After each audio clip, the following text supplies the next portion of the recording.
L'histoire se déroule dans la ville de Boston en 1975. 3 amis étudient au collège Saint-Joseph.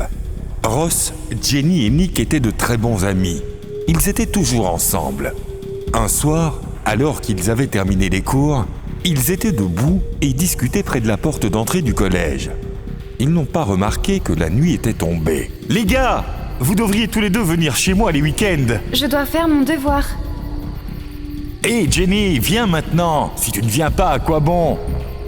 Ok les gars, ok, je viens. Lorsque Jenny, Ross et Nick regardent la route, ils aperçoivent une personne mystérieuse qui les regarde fixement. Les gars, voyez-vous ce mec bizarre qui nous regarde ? Oui, je le vois. Attendez ici et je vais lui donner une leçon. Nick court après l'homme et l'étrange inconnu s'enfuit rapidement dans la forêt. Oh, tu te crois rapide, hein ? Je vais t'attraper. Nick court férocement après lui dans la forêt. Nick est entré dans la forêt après avoir couru pendant longtemps.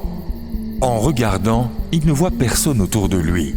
La nuit a englouti toute la lumière, à l'exception des rayons de la douce lueur de la pleine lune suspendue dans le ciel. Il ressent soudainement un regard qui l'observe depuis les buissons voisins. Et ses yeux brillent d'un rouge féroce et maléfique. Nick devient nerveux. Il commence à courir vite. Et une ombre étrange lui court après. Nick court vers la colline près de la forêt et voit un fossé devant lui. Que dois-je faire ? Où dois-je aller ? Oh, quelqu'un, aidez-moi s'il vous plaît. Nick a peur. Il regarde le fossé. Il sent une créature qui respire profondément derrière lui. Nick regarde nerveusement derrière lui et il y a un homme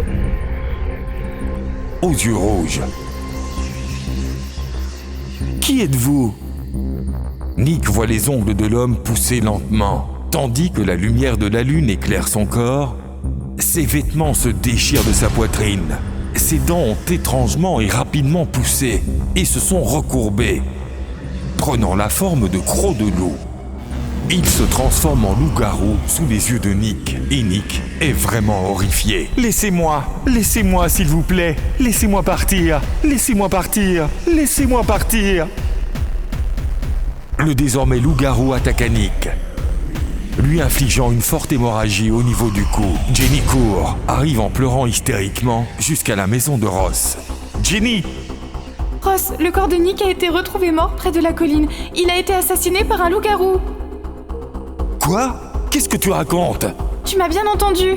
Nick n'est jamais rentré à la maison, alors la police est allée dans la forêt pour le chercher, car je leur ai dit qu'il s'était enfui dans la forêt. Oh, j'aurais tant aimé l'arrêter. Les 2 amis se rendent chez Nick et trouvent le cadavre de Nick, qui les fait pleurer toutes les 2. Ross éloigne doucement Jenny de cette scène horrible. Est-ce qu'un loup-garou l'a vraiment tué ? Comment est-ce possible ? Tu ne me crois pas, n'est-ce pas ?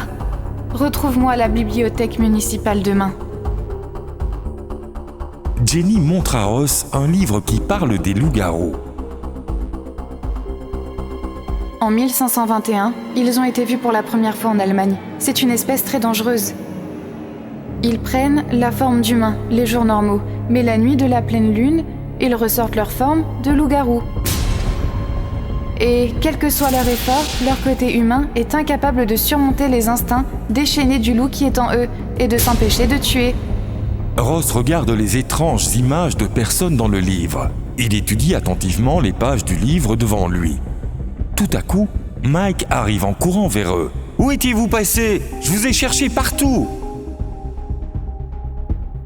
Que s'est-il passé, Mike ? 5 élèves sont morts au collège. Tous ont été victimes d'un loup-garou.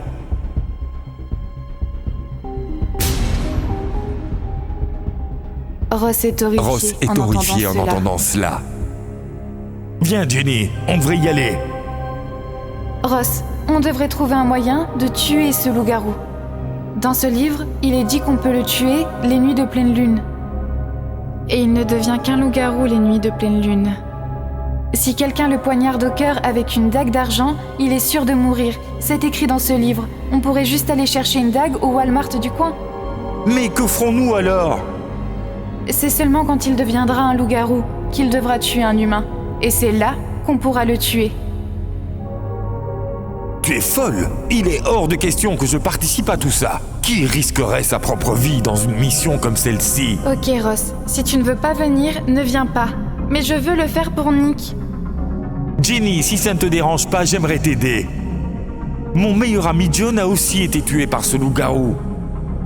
Jenny sourit à Mike. Ils ont quelque chose en commun. Ils forment tous deux une alliance téméraire et se plongent tête baissée dans la planification de leur attaque, jusqu'à la nuit de la pleine lune suivante. Mike vole le collier en argent de la maison et fabrique la dague en la confiant à un forgeron. La nuit fatidique de la pleine lune arrive enfin. Mike et Jenny montent la garde près de la forêt. Ils portent tous deux des jointures blanches, serrant une dague en argent dans leurs mains respectives. Entrons dans la forêt maintenant.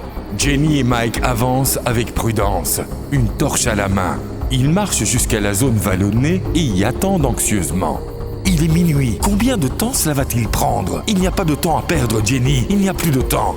Si nous ne tuons pas le loup-garou aujourd'hui, qui sait combien de vies seront perdues? À ce moment-là, le loup-garou grimpe au-dessus de Mike et l'attaque soudainement.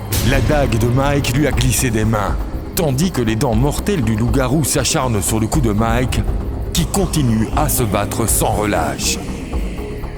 Jenny sort sa dague et attaque le vicieux loup-garou. Elle le poignarde dans son dos poilu. Le loup-garou pousse un hurlement de douleur et de surprise en regardant Jenny avec ses terribles yeux rouges et s'approche lentement d'elle. Jenny marche à reculons. Sortez de ma ville! Le loup-garou hurle à nouveau en rugissement, assoiffé de sang. Le pied de Jenny heurte une pierre et elle tombe, s'écorchant et se blessant au visage. Alors que le loup-garou se dirige vers elle, Mike reprend lentement conscience. Il s'était évanoui plus tôt à cause de l'attaque du loup-garou. « Jenny !» Mike se débat pour se mettre sur ses pieds, pour charger le loup-garou et grimper sur lui. La terrible créature hurle, grogne et claque des dents encore et encore dans la poitrine de Mike. Et Mike meurt des coups fatals. Jenny attaque à nouveau le loup-garou qui avait maintenant récupéré les deux dagues. Elle le frappa une fois dans le dos et l'autre dans le cœur. Le loup-garou se met à hurler de douleur et disparaît devant elle comme une ombre hirsute d'une épaisse fumée noire suspendue dans l'air. Quelques jours plus tard, Ross retrouve Jenny alors qu'elle avait récupéré et était retournée au collège. « Pardonne-moi, Jenny, de ne pas t'avoir aidé alors que tu avais vraiment besoin de moi. Tu es une fille très courageuse. » Ross, tu ne dois pas oublier Mike. Je suis en vie aujourd'hui grâce à elle. Et grâce à elle, nous sommes tous en vie et en santé. La fin.